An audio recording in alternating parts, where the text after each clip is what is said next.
Pero shoutout muna tayo mga idol, pagbigyan ang dapat pagbigyan. Kay Mekes na taga-Agusan Minadaon, shoutout sa'yo idol. Sasmeriasep Intawon ka oy, aral muna bago ang lahat para hindi ka mahirapan at magkalisod-lisod. Mark Joseph Marchand, shoutout sa'yo idol, aral muna bago ang lahat para may puhonan ka pagdating ng panahon. J. Mark Poraso na taga-Pantukan Davao de Oro, shoutout sa'yo idol, kahit malayo ka man pero lagi kang Angian Kagilok oy. Kay Roniel Ayala Carmen na taga Davao de Oro, shoutout sa'yo idol, iba magmahal ang mga taga Davao. Lami kaayo o sick kaayo. Pero let's go na mga idol kasi kinalabit na ako ni Pakito. Kaya pala kasi yung Mia naghingalo na tapos yung hari ng palako lumalaban pamaloy na lang Jude Taani. Kala ko meron pang kalaban kaya yung minions nila nadamay pa.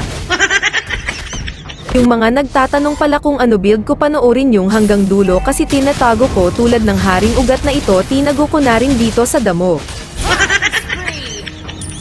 Sige takbo ka lang muna doy, iligtas mo na lang muna sarili mo, hayaan mo ako na lang muna bahala sa mga kalaban nating mapanakit masyado. Sige tikman mo yung sakit na gusto mo sanang gawin sa kasama ko, huwag ka nang tumakbo kasi yung kamao ko gahi na kaayo. Si Ibong Adar na lang talaga yung target ko dito para hindi siya makatulong sa mga kasama niya dito, kaso yung Adar na mailap masyado.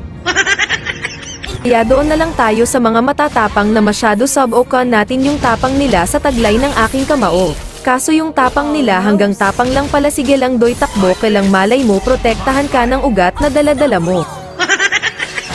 Huwag mong sabihin na madaya ako pag masapak kita sa ulo tapos makatulog ka na lang diretso. Dito naawa ako kay Mia kaya tinatayuan ko na lang sana siya, kaso patuloy siyang tumitira kaya yung Mia pinauwi ko muna tapos magpahilit siya.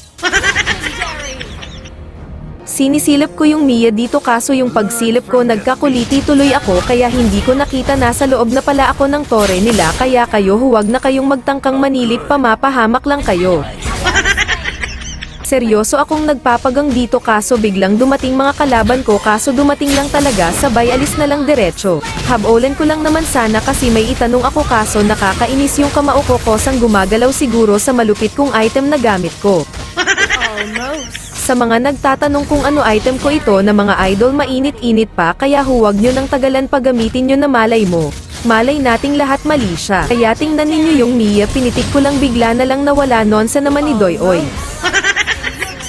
Take note muna mga idol sa larong ito, paunahan lang talaga kung lamang ka na talaga sa gold, mag full damage ka na.